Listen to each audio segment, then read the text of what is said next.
My boss fired me to hire his unqualified son. 2 years later, I bought out his company and returned the favor. Standing in that cramped office on a Tuesday morning, watching my boss deliver the news with barely concealed satisfaction, I felt something break inside me. The fluorescent lights buzzed overhead like angry wasps, and the smell of stale coffee permeated everything. He didn't even have the decency to look uncomfortable about it. Instead, he leaned back in his squeaky chair and explained how his son was coming back from college and needed a position. My position, specifically. The one I'd held for 3 years, the one where I'd consistently exceeded every target, the one that had become my identity. Walking out of that building with my belongings in a cardboard box felt like being expelled from my own life. The security guard who'd known me for years couldn't meet my eyes. Coworkers I'd shared countless lunch breaks with suddenly found their computer screens incredibly fascinating. The elevator ride down felt eternal, each floor marking another layer of humiliation. My hands were shaking so badly I could barely hold the box steady. That first week of unemployment hit like a freight train. Morning alarms became pointless, and I found myself staring at the ceiling until noon most days. The rejection emails started piling up almost immediately. Every potential employer seemed to know exactly what had happened, and the job market felt like a locked door I couldn't find the key to. My savings account balance became a countdown timer to financial disaster. My girlfriend at the time couldn't understand why I was so bitter about the whole situation. She kept suggesting I should just move on, find something else, stop dwelling on what couldn't be changed.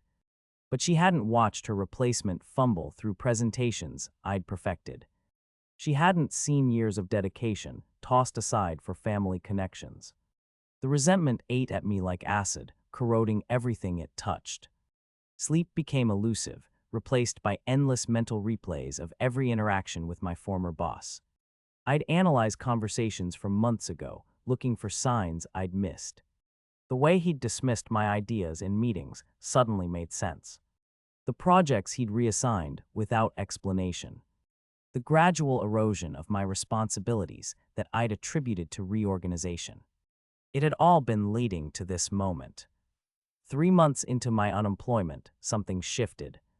Maybe it was hitting rock bottom, or maybe it was pure stubbornness, but I started channeling that rage into something productive. I began researching everything about my former employer's business model, their client base, their weaknesses. Late nights became strategy sessions instead of pity parties. I mapped out every relationship, every contract, every operational flaw I'd witnessed during my tenure. The idea started as a fantasy, a way to mentally process the injustice. But gradually, it transformed into something more concrete. I had connections throughout the industry, relationships built over years of professional networking. More importantly, I understood the market better than anyone, having lived in its trenches for so long. The seed of a business plan began germinating in my mind. My first real breakthrough came through a former client who'd always preferred working with me directly. He'd been frustrated with the declining service quality since my departure and was looking for alternatives. That conversation in a downtown coffee shop became the foundation of everything that followed. His willingness to take a chance on me gave me the confidence to approach others. Starting a business from unemployment checks and borrowed money felt like building a sandcastle during high tide. Every decision carried enormous weight because there was no room for error. I worked 18-hour days from my kitchen table, making calls, sending emails, crafting proposals. The irony wasn't lost on me that I was more motivated than I'd ever been while employed. The first few months were brutal. Ramen noodles became a food group, and I learned to repair everything myself because hiring help wasn't an option. My social life evaporated as every waking moment was dedicated to building something from nothing. Friends stopped calling, understanding that I'd become completely consumed by this venture. But for the first time since being fired, I felt like I was moving forward instead of treading water. Landing my first major contract felt like winning the lottery. The client was someone I'd worked with extensively at my previous position, and they'd been disappointed with the service they were receiving. They took a calculated risk on my startup, and I was determined to prove their faith wasn't misplaced.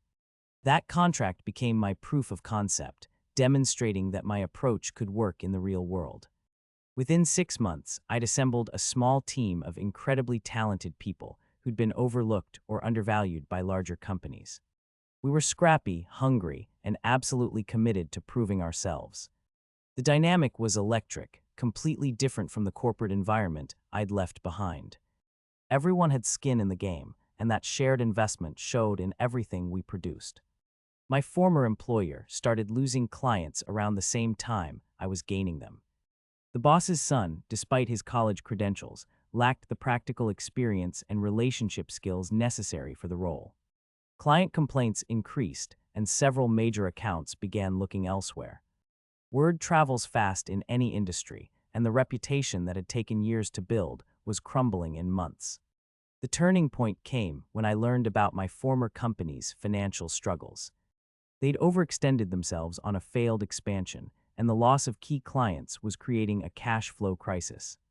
The boss who'd seemed so invincible when he fired me was now scrambling to keep his business afloat.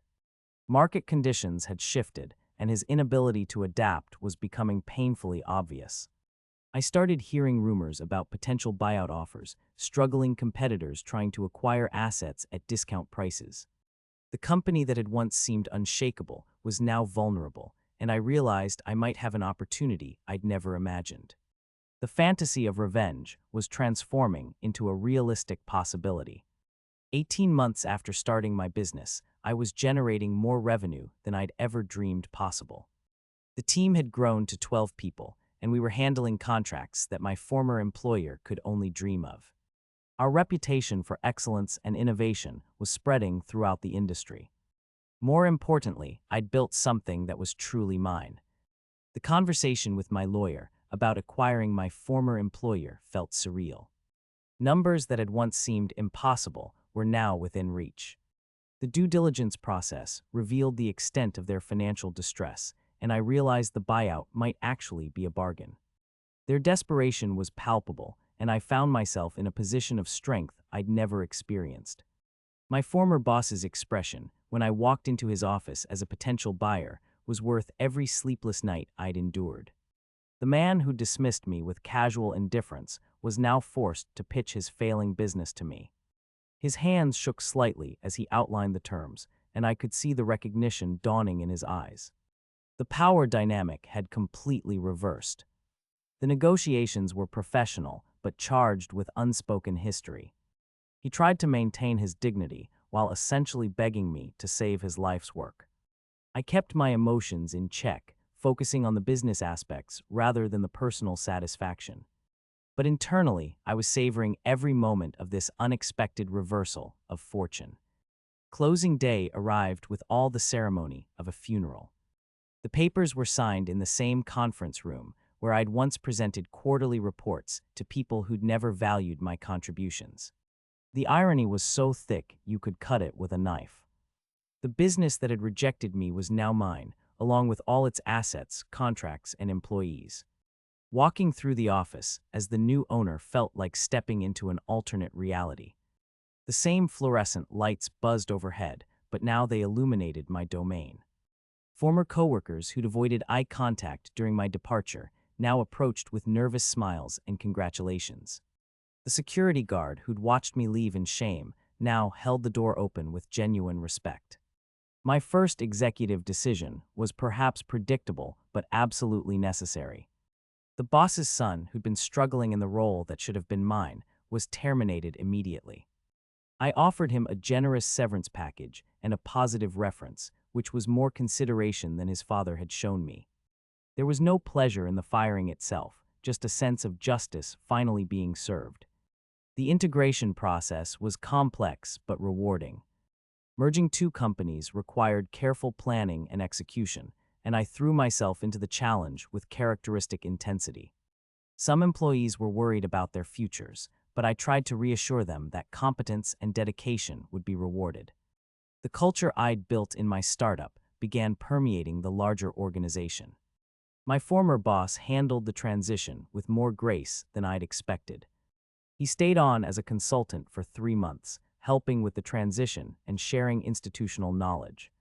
Our interactions were professional but stilted, neither of us acknowledging the elephant in the room. He seemed older, deflated, like a balloon that had lost its air. The hardest part was managing my own emotions throughout the process. The satisfaction of revenge was real, but it came with unexpected complications. I'd achieved something I'd never thought possible, but the victory felt hollow in ways I hadn't anticipated. The anger that had driven me for so long suddenly had nowhere to go.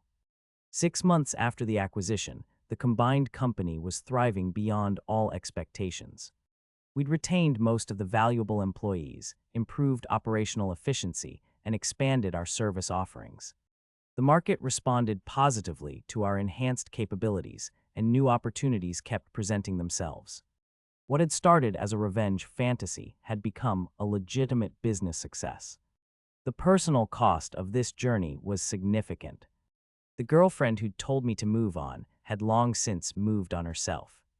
Friendships had been sacrificed on the altar of ambition. My relationship with my family had become strained as I'd poured everything into this obsession. Success had come at a price I was only beginning to understand. Looking back, I realized that being fired was the best thing that ever happened to me, even though it felt like the worst at the time. It forced me to discover capabilities I never knew I possessed. It pushed me to take risks I would have avoided in the comfort of steady employment. Most importantly, it taught me that control over my destiny was something I could seize rather than something granted by others. The former boss occasionally sends holiday cards to the office, always addressed to me personally. They're polite, generic messages that never reference our shared history. I usually glance at them briefly before filing them away. There's no malice in the gesture, just a middle-aged man trying to maintain some connection to the business he'd built and lost. His son found employment elsewhere, and by all accounts, is doing well in a role better suited to his skills and experience. I harbor no resentment toward him personally. He was just a young man trying to start his career, caught in the crossfire of his father's poor judgment. The real target of my anger had always been the system that valued connections over competence. The employees who'd avoided me during my departure have become some of my most loyal team members. They understand that I judge performance rather than pedigree, and they've responded with enhanced productivity and creativity. The workplace culture has transformed from one of political maneuvering to one of meritocracy. Innovation flourishes when people feel their contributions are genuinely valued. Sometimes I wonder what would have happened if I'd been promoted instead of fired. Would I have remained comfortable in a position that wasn't challenging me? Would I have ever discovered my entrepreneurial abilities? The alternate timeline where I kept my job seems less appealing now than it did during those dark months of unemployment. The business continues to grow, expanding into new markets and developing innovative solutions. We've become a respected player in the industry, known for excellence and integrity. The reputation that matters most isn't the one I inherited, but the one I've built through consistent performance and ethical business practices. My personal life has gradually recovered from the obsessive focus that characterized those early years. I've learned to delegate responsibility and trust others to maintain the standards I've established. The company can function without my constant oversight, which has allowed me to develop interests and relationships outside of work. The story has become something of a legend in industry circles, whispered about at conferences and networking events. The details get embellished with each telling, but the core narrative remains consistent. It's become a cautionary tale about the dangers of nepotism and the power of determination. People remember it because it represents something they've either experienced or feared experiencing themselves. I still work longer hours than most people, but the motivation has evolved from anger to genuine passion for what I've built. The company represents more than just financial success. It's proof that merit can triumph over politics, that hard work can overcome unfair circumstances. It's become my legacy, something I'm proud to have created from nothing. The acquisition was completed exactly 2 years after I was fired, and I mark that anniversary quietly each year. It's not a celebration exactly, but a moment of reflection on how dramatically life can change when you refuse to accept defeat. The boy who was fired has become the man who owns the company. The circle is complete.